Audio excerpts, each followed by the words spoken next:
శాపం అయిపోయారు, నేను ఆశీర్వదించిన వాళ్ళు ఆశీర్వదింపబడి నేను చూశాను కన్నారా, వీరు నాశనం అయిపోయారని నేను శపిద్దాము అని మనస్ఫూర్తిగా కోరుకొని అక్కడికి వచ్చాను. ఇది దేవుడు ఏది చెప్తే అది చెప్దామనేటువంటి ఉద్దేశంతో రాలేదు, శపిస్తున్న ఉద్దేశంతో వచ్చాడు. అటువంటి వాడిని నోట దేవుడు శాపం వచ్చినానికి బదులుగా ఆశీర్వాదం వచ్చినాడు పెట్టాడు.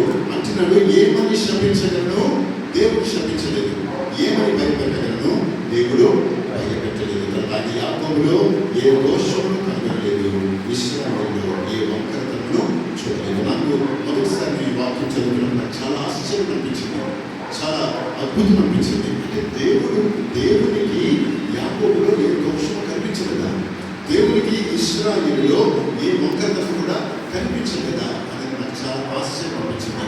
ఎందుకంటే కొన్ని అధ్యాయాలు ముందుకెళ్తామని, ఏ అధ్యాయంలో ఏ రాస్తుందో నేను మీతో కొన్ని మాటలు పంచుకుంటే మీకు కొంతవరకు అర్థమవుతుంది, దీనికి పరిస్థితి మీకు అర్థమవుతుంది. 11వ అధ్యాయం చూద్దాం. మరి వెనకాల వెళ్ళకుండా సంఖ్యాకాండం 11వ అధ్యాయం, నంబర్స్, మీరు ఇంగ్లీష్లో వెళ్ళితే నంబర్స్ చాప్టర్ 11 అంటే సంఖ్యాకాండము 11వ అధ్యాయము. ఇక్కడ ఏమని రాస్తుందంటే 4వ వచనంలో వారి మధ్య ఉన్న మిశ్రిత జనము మాంసాపేక్ష అధికముగా కనబరిచిన ఇశ్రాయేలీయులను మరణ ఏచి, మాకెవరు మాంసం పెట్టినరు, ఐగుప్తులో మేము ఉచితంగా తిన్న చేపలను, కీరకాయలను, దోసకాయలను, కూరాకులు, ఉల్లిపాయలు, తెల్లగడ్డలు జ్ఞాపకంకు వచ్చుచున్నవి. ఇప్పుడు మా ప్రాణము సమస్యలను ఈ మన్నా కాక మా కన్నుల ఎదుట మరేమీ లేదని చెప్పుకొని అని. అంతేకాదు 10వ వచనం చూస్తే, జనులు తమ కుటుంబములతో ఎవరి గుడారపు ద్వారము వద్ద వారు ఏడవగా మోషే వినెను అని రాస్తుంది. 11వ అధ్యాయంలో మనం చూస్తున్న మాట ఏంటంటే, మేము ఇశ్రాయేలు ఐగుప్తులో ఉన్నప్పుడు తిన్న మాంసము మాకు గుర్తుకొస్తుంది. అక్కడ ఉన్నప్పుడు మేము కొందరి దగ్గర కూర్చొని వండుకొని తినేటువంటి వారము. ఈ అరణ్యంలో మాకు మాంసమే దొరకడం లేదు, ఈ అరణ్యంలో కూడా మాకు ఈ మన్నా తప్ప ఇంకేమీ దొరకడం లేదు, ఇంకేమీ కూడా కనిపించలేదు అని వాళ్ళు సనుకోవడం కొనుక్కోవడం కాదండి. ప్రతి ఒక్కరు కూడా గుడారం వేసుకొని ఆ గుడారాల ద్వారం దగ్గర కూర్చుని భార్య, భర్త, పిల్లలు అందరూ కూర్చుని మాంసం కోసం ఏడుస్తున్నారంట. వాళ్ళు ఎంతగా ఎలుగెత్తి ఏడుస్తున్నారు అని అంటే, ఎక్కడో దూరంలో ఉన్నటువంటి మోషేకి వినిపించిందంట, పరలోకంలో ఉన్నటువంటి దేవుడికి కూడా వినిపించిందంట వారి యొక్క ఏడుపు. ఇది వాళ్ళు అంతగా ఏడుస్తూ ఉంటే మోషేకి విసుగొచ్చేసి మోషే అంటాడు, ప్రభా ఈ ప్రజల్ని ఎంతవరకు సహించాలి, ఈ ప్రజలను మోసుకుపోమని చెప్తున్నావే, నేను ఏమన్నా కన్నానా, ఇంత సరుకులు గనుగులు ప్రజలను ఎలాగ తీసుకున్నాడా, ఇది చాలా ప్రభా, నా ప్రాణం తీసేసి నేను తీసుకుని వెళ్ళలేకపోతున్నాను అనేది మోషే అక్కడ దేవుడితో ప్రార్థన చేసిందని 11వ అధ్యాయంలో రాస్తుంది. ఇది ఇంకొక పేజీ మనము వెనకానికి తిప్పేస్తే 13వ అధ్యాయంలో రాస్తుంది. 13వ అధ్యాయంలో ఏమి రాస్తుంది అని అంటే, వీళ్ళందరినీ కూడా మోషే ఆ దేశాన్ని చూసి రమ్మని పంపించాడంట. ఆ దేశం ఎటువంటిదో చూసి రమ్మని చెప్పాడంట. 13వ అధ్యాయంలో రాసి ఉంటుంది. దయచేసి 18వ వచనంలో మనం చూసినట్లయితే 18వ వచనం 15 నుంచి చూసుకుందాము.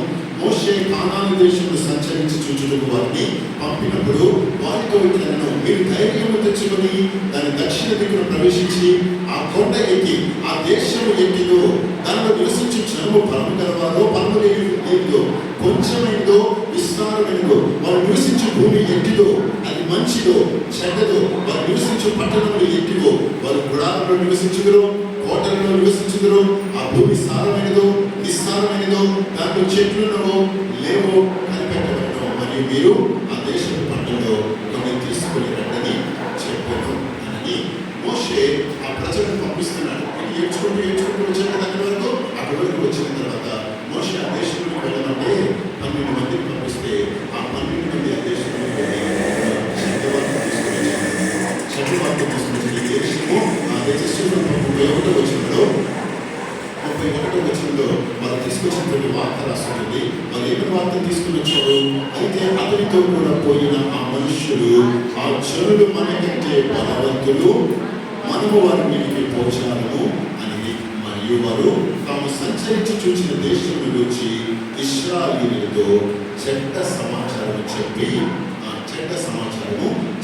14వ వచనంలో అప్పుడు ఆ సర్వ సమాజము ఎలుగెత్తి కేకలు వేసెను, ప్రజలు ఆ రాత్రి ఎలుగెత్తి ఏడ్చిరి. మరియు ఇశ్రాయేలీయులందరూ మోషే అహరోనుల పైన సమూహుకొనిరి అని రాసి ఉంది. ఇది అంటే వారి యొక్క ప్రయాణంలో వారు చేస్తున్నటువంటి పనులు ఎలా ఉన్నాయో చూడండి. అంటే అంతగా దేవుడు ఆకాశాన్ని తెరిచి మన్నాన్ని కురిపిస్తా ఉంటే రోజు వారికి ఆహారాన్ని వారు పండించుకోవాల్సినటువంటి అవసరం లేకుండా, దున్నాల్సినటువంటి అవసరం లేకుండా, సేకరించాల్సినటువంటి అవసరం లేకుండా 3 పూటలు ఉదయమున, మధ్యాహ్నము, రాత్రికాల సమయంలో దేవతలు తిన్నటువంటి ఆహారాన్ని వాళ్ళకి ఇస్తే వాళ్ళు మన మాసం కావాలి అని కేకలు వేయడం కాదు. మోషే అంటే దేవుడి చెందిన వ్యతిరేకంగా వాళ్ళు తిరుగుబాటు చేసి ఆయన ప్రాణంలో విసిగించారంట. అలాగే ఆ దేశంలో దరిదాపులకు వచ్చిన తర్వాత అందులో కొంచెం దూరం పెద్ద దేశం వస్తుందంట. ఈ దేశం మంచిది కాదు, ఈ దేశంలో నివాసులు మంచివాడు కాదు, ఈ దేశం తన సొంత ప్రజలను రక్షించేటువంటి దేశము, అన్నటువంటి వాళ్ళందరూ కూడా ఉన్నత దేవుడు, భగవంతుడు, వారు మనము ఓడగొట్టచాలము అని అంటే ఆ రాత్రి అంతా కూడా ఆ సమాజం అంతా కూడా ఎలుగెత్తి వచ్చారంట. అంతేకాదు మోషే పైన, అహరోను పైన వారు సమీపన్నారు అని రాస్తుంది. తర్వాత అతను మనం చూసినట్లయితే దేవుడు వెళ్ళొద్దు అని చెప్తామని కూడా మేము వెళ్తాం, ఆ దేశం మేము స్వాధీనము చేసుకుంటాము అని దేవుడికి వ్యతిరేకంగా తిరుగుబాటు చేసి ఆ దేశంలో ప్రవేశించారట. వాళ్ళు అనేక మంది సంహరింపబడ్డారు, అనేక మంది చనిపోయారు. దేవుడు వద్దు అని చెప్పేటువంటి మాటలు వారు చేసినట్లుగా మనము చూస్తూ ఉన్నాం. తర్వాత 16వ అధ్యాయంలో మనం చూసినట్లయితే 16వ అధ్యాయంలో వాళ్ళందరూ కూడా మోషేకి, అహరోనుకి వ్యతిరేకంగా తిరుగుబాటు చేశారట. 16వ అధ్యాయంలో లేవికి మునిమనులను, కాహాతుకు మనుమడును, ఇస్సారు కుమారుడు కోరహు, రూబేనీయుడు ఎలియాబు కుమారుడు దాతాను, అబీరాములను, పేరెతు కుమారుడు ఓమను యోచించుకొని ఇశ్రాయేలులో పేరు పొందిన సభికులను, సమాజ ప్రధానులైనటువంటి 250 మందితో మోషేకు ఎదురుగా లేచెను అని రాస్తుంది. ఒక పెద్ద తిరుగుబాటు, ఒక 250 మంది కలిసి, వీళ్ళందరూ కూడా కలిసి ఒక గొప్ప తిరుగుబాటు చేశారంట మోషేకి వ్యతిరేకంగా. మోషేకి వ్యతిరేకంగా తర్వాత చూసినట్లయితే ఈ తిరుగుబాటు ఇంకా వేరే కూడా కలిసి చాలా గొప్ప తిరుగుబాటు చేసి, అంటే మేము వెళ్ళిపోతాము, మాకు దేవుడు అవసరం లేదు, మేము మళ్ళీ ఎక్కడికి వెళ్ళిపోతాము, మేము కాలం దేశానికి రాము, ఐగుప్తు దేశానికి వెళ్ళిపోతాము అని తిరుగుబాటు చేసి సరుకుని కొనుక్కొని సాక్షులతో రాళ్లతో కొట్టి చంపేద్దాం అనుకున్నారంట మోషేని రాళ్లతో కొట్టి చంపేద్దాము అన్నంత కోపము వారికి వచ్చేసిందంట. తర్వాత వచనాల్లో కూడా మనం చూసినట్లయితే 20వ అధ్యాయంలో మిర్యాము చనిపోయినట్లుగా రాస్తున్నారు. 20వ అధ్యాయంలో మిర్యాము చనిపోయినట్లుగా, అదే 20వ అధ్యాయంలో అహరోను కూడా చనిపోయినట్లుగా, ఆ వాగ్దాన విషయంలో అడుగు పెట్టకుండానే వాళ్ళు చేసినటువంటి పనులను బట్టి, వాళ్ళు చేసినటువంటి తిరుగుబాటు స్వభావాన్ని బట్టి, మోషేకి వ్యతిరేకంగా వారు మాట్లాడినటువంటి మాటలను బట్టి మిర్యాము చనిపోయింది, అహరోను చనిపోయినట్టు రాస్తుంది. తర్వాత 21వ అధ్యాయంలో మనం చూసినట్లయితే 21వ అధ్యాయంలో వారు చేసినటువంటి తిరుగుబాటు వలన ఎన్నో పాములు వచ్చేసినాయంట. పండుగ నుంచి గుట్టల నుంచి ఎన్నో పాములు వచ్చేసి వాళ్ళు కరవడం ప్రారంభించింది. ఎవరెవరైతే కలుస్తున్నాయో కలిసిన వెంటనే వాళ్ళు చనిపోతున్నారంట, కలిసిన వెంటనే చనిపోతున్నారంట. అప్పుడు మోషే ప్రార్థన చేస్తాడు, అయ్యా ఏం చేయాలి, నా ప్రజలు ఎలా జరిగిపోతుంది ఏంటి అని అంటే, నువ్వు వెంటనే ఒక ఇంతటి సర్పంలో తయారు చేసి పెట్టు, ఎవరైతే దాని వైపు చూస్తారో వాళ్ళందరూ కూడా బ్రతుకుతారని మోషే పరిగెత్తుకుంటూ వెళ్ళి ఇంతటి సర్పంలో తయారు చేసి వారు మధ్యలో పెట్టు, దాని వైపు చూసినటువంటి వారందరూ కూడా బ్రతికారంట, చూడటువంటి వారందరూ కూడా చనిపోయారంట. ఇప్పుడు ఏం పెట్టారా, ఈ మాటలన్నీ కూడా రాస్తున్నాయండి.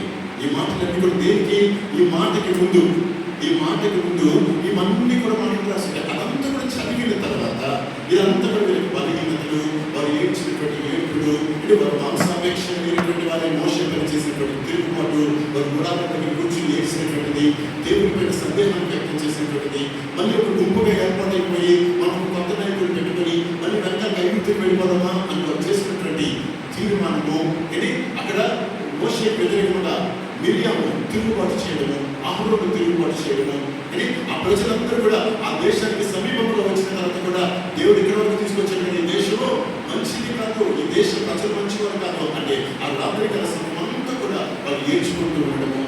దేవుడిని మీరు బాధ పెట్టారని మోషే చెప్తే, అవునా దేవుడు మా వాళ్ళు బాధపడ్డా, అయితే మేము ఆ దేశంలోకి వెళ్తాము అంటే వద్దొద్దు వెళ్ళద్దు, మీరు రాత్రి అంతా ఏడ్చాం కదా, దేవుడు ఆ దేశంలోకి వెళ్ళొద్దని చెప్పాడు, లేదు మేము వెళ్తాం అనేది వాళ్ళు తిరుగుబాటు సమయంలో మోషే పక్కకి వెళ్ళే దేశంలోకి అడుగుపెట్టి అనేక మంది సంహరింపబడము. ఇదంతా చదివిన తర్వాత ఈ 23వ అధ్యాయం దగ్గరికి వచ్చినప్పటికీ అక్కడ దేవుడు అంటున్నాడు, యాకోబులో ఏ దోషమును కనుగొనలేదు, ఇశ్రాయేలులో ఏ ఒక్కరతనమును చూడలేదు. Praise the lord. హల్లెలూయా. ఆమేన్. హల్లెలూయా. ఎంత ఆశ్చర్యకరంటే దేవునికి యాకోబులో దోషం కనిపించలేదా? దేవునికి ఇశ్రాయేలులో ఏ ఒక్కరితనమో కనిపించలేదా? ఇంత సన్నుకొని గొంగుకొని ప్రజల మధ్యలో ఇది సన్నుకునే ఈ స్వభావం కలిగినటువంటి తిరుగుబాటు స్వభావం కలిగి కఠినమైనటువంటి మనసు కలిగినటువంటి వీళ్ళలో కూడా దేవునికి ఏ దోషమో కనిపించలేదు, ఏ ఒక్కరితనమో కనిపించలేదు. నేనైతే చదివినప్పుడు చాలా చాలా ఆశ్చర్యం వచ్చింది. అని నా హృదయమైన ఎంత ఆశ్చర్యపోయానో, ఎంత సంతోషించి ఆనందించానో అన్ని మాటలతో వివరించలేదు. అంతగా నేను ఆశ్చర్యపోయాను. ఇంతటి తిరుగుబాటు స్వభావం కలిగినటువంటి ఈ రచనలో దేవుడు దోషాన్ని కనుక్కోకపోతే నీలో నాలో దేవుడు దోషాన్ని చూస్తానంటారా? నీలో నాలో దేవుడు ఒక్కరితనాన్ని చూస్తానంటారా? అంటే ఒకసారి బాగా చెప్పింది, ఈ వారం చాలా కష్టం కలిగింది, చాలా కష్టం వచ్చింది, చాలా శ్రమ వచ్చింది. నేను మొన్న ఆదివారం రోజు నేను దేవుడి మందిరానికి రాలేకపోయాను. దేవుడి మందిరానికి రాలేకపోయాను కనుక నేను అప్పుడే అనుకున్నా ఈ వారం దేవుడి మందిరానికి వెళ్ళలేదు, ఏదో ఒకటి జరుగుతుందని అనుకుంటేనే కూడా జరిగింది. అప్పుడేదంతా చెప్పినామా, నీవు అనుకుంటున్నట్టుగా దేవుడు అది తీర్చుకోవాలి. ఒక రోజు మందిరానికి రానంత మాత్రాన నీ జీవితంలో కష్టాన్ని పంపించేవాడు కాదు, నీ జీవితంలో శ్రమను పంపించేవాడు కాదు. మనుషులైతే జ్ఞాపకం పెట్టుకుంటారు కానీ జీవం వెళ్ళిపోయిన దేవుడు అని పరిచయం పడ్డాడు. నువ్వు చేసినటువంటి ఏ తప్పును కూడా నా మనసులో పెట్టుకొని నీకు చేసినటువంటి ఈ తప్పును బట్టి ఏదో ఒక రోజు దేవుడిని శిక్షిస్తాము. ఈ రోజు ఆదివారం శిక్షిస్తాం. ఈ ఆరోగ్యం రాలేదు కాబట్టి ఏదో ఒక శ్రమ కలిగేద్దాం. ఇంకొక ఫాస్టింగ్ సరిగ్గా లేదు కాబట్టి మీకు ఏదైనా ఒక కఠినమైనటువంటి పరిస్థితిని కలిగేద్దాం అనేటువంటి మనస్తత్వం కలిగినటువంటి వాడు నా దేవుడు కానే కాదు. Praise the lord. హల్లెలూయా. మనుషులు చేస్తారు, అలాగే మనుషులు చేస్తారు, మనుషులు జ్ఞాపకం ఉంచుకుంటారు. మనం ఏదైనా మనం బాధ పెట్టినట్లయితే జ్ఞాపకం ఉంచుకుంటారు, మనం గాయపరిచినట్లయితే జ్ఞాపకం ఉంచుకుంటారు. అనేకమైనటువంటి సంవత్సరాల తర్వాత కూడా అలాగా పెట్టుకుని ఏదో ఒక రోజున మళ్ళీ దాన్ని బయటికి అంటారు. పలానా రోజున ఇలాగన్నా, పలానా రోజున అలాగన్నా అని ఏదో ఒక రోజున బయటికి తీస్తారు. దేవుడు వాడు కాదు అని మనం చెప్పము. ఈ రోజు నేను ప్రకారంగా నమ్ముచున్నాను, విశ్వసిస్తున్నానండి. మన దేవుడు మన దోషములను మన వంకతలను జ్ఞాపకం పెట్టుకుని రాసుకుని ఏదో ఒక రోజున నాకు నువ్వు పలానా రోజున పలానా చేశావు అని చెప్పేటువంటి వాడు. ఒక ఇశ్రాయేలు ఏ దోషము కనుగొనకపోతే, అంటే యాకోబులో ఏ ఒక్కతనాన్ని చూడకపోతే, రోజు నీలో కూడా నాలో కూడా ఏ దోషము చూడదు, ఏ ఒక్కతనం కూడా చూడదు. ఇంకొక మాట మీతో పంచుకుంటాను. అదేంటి అనుకుంటే, ఈ ప్రజలైనటువంటి ఇశ్రాయేలు ప్రజలు ఏ రోజునైతే దేవుడు ఆ మాటను చెప్తూ ఉన్నాడు వారితోటి, అప్పటికి వారి యొక్క పాపముల క్షమాపణ విషయమై యేసుక్రీస్తు యొక్క రక్తమును కార్చలేదు. అప్పుడు వారు దేనిపైన ఆధారపడ్డారు అని అంటే కోడెల రక్తం పైన ఆధారపడ్డారు. కోడెలు అంటే ఎడ్లు కదా, ఆ ఒక సంవత్సరం వయసున్నటువంటి కోడెలు కదా, ఆ ఎడ్ల పైన, గొర్రెల పైన, మేకల పైన, పొట్టేళ్ళ పైన, అంటే వాటి యొక్క రక్తం పైన ఆధారపడ్డారు. వాళ్ళ బరువును అర్పించి